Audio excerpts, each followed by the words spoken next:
аъзоёни ситоди байнидоравии мақомоти ҳифзи ҳуқуқ ва таъмини амният дар вилоят дар пай баргузории ҷаласаи ситод аз фаъолияти кориаш дар ҳузури сардори ситоди байнидоравии мақомоти ҳифзи ҳуқуқ ва таъмини амният дар вилоят ҳисобот доданд ки фаъолияташон аз ҷониби муовини аввали вазири корҳои дохилӣ мавриди баррасӣ ва таҳлил қарор гирифт. бо мақсади иҷрои амри президенти ҷумҳурии тоҷикистон ҷиҳати омодагии ҳамаҷониба ба таҷлили ҷашни 30-юмин солгарди истиқлолияти давлатии ҷумҳурии тоҷикистон вусъатбахшии корҳои ободониву кабудизоркунӣ дар шаҳру ноҳияҳои вилояти мухтори кӯҳистони бадахшонро аз вазифаҳои муҳими кори аъзоёни ситод ном бурда даъват ба амал оварда шуд ки доир намудани ҳашарҳои дастаҷамона ва тозаву озода намудани гирду атрофи хонаҳои истиқоматӣ ва дигар биноҳои маъмурӣ, гулпӯшу сарсабз намудани кӯчаву хиёбонҳои шаҳру ноҳияҳоро аз вазифаҳои ҳалталаби рӯз маънидод намуданд. муовини якуми вазири корҳои дохилии ҷумҳурии тоҷикистон генерал лейтенанти милитсия аламшозода абдураҳмон аламшо зимни ҷаласа супориш дод ки кормандони мақомоти ҳифзи ҳуқуқ бояд оиди пешбурди корҳои фаҳмондадиҳӣ байни аҳолӣ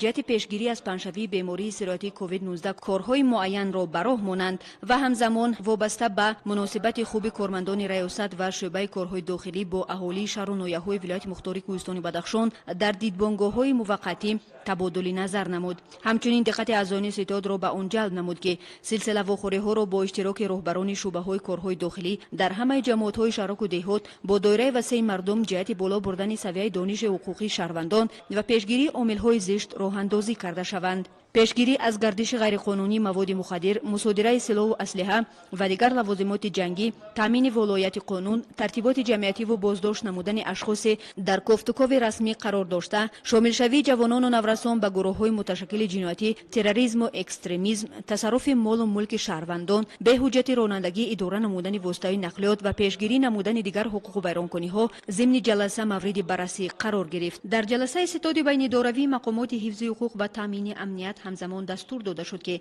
тамоми ҷавонон ноболиғоне ки аз тарафи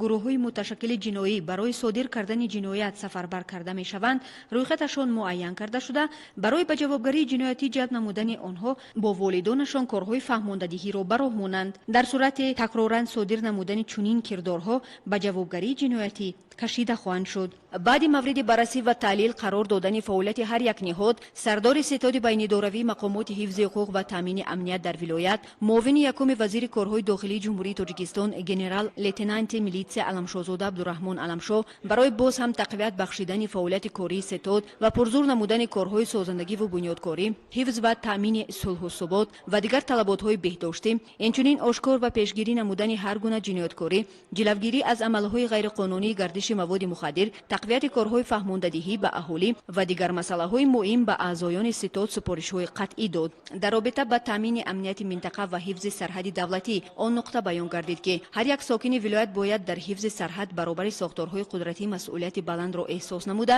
дар ҳама гуна ҳолат зиракии сиёсиро аз даст надиҳад.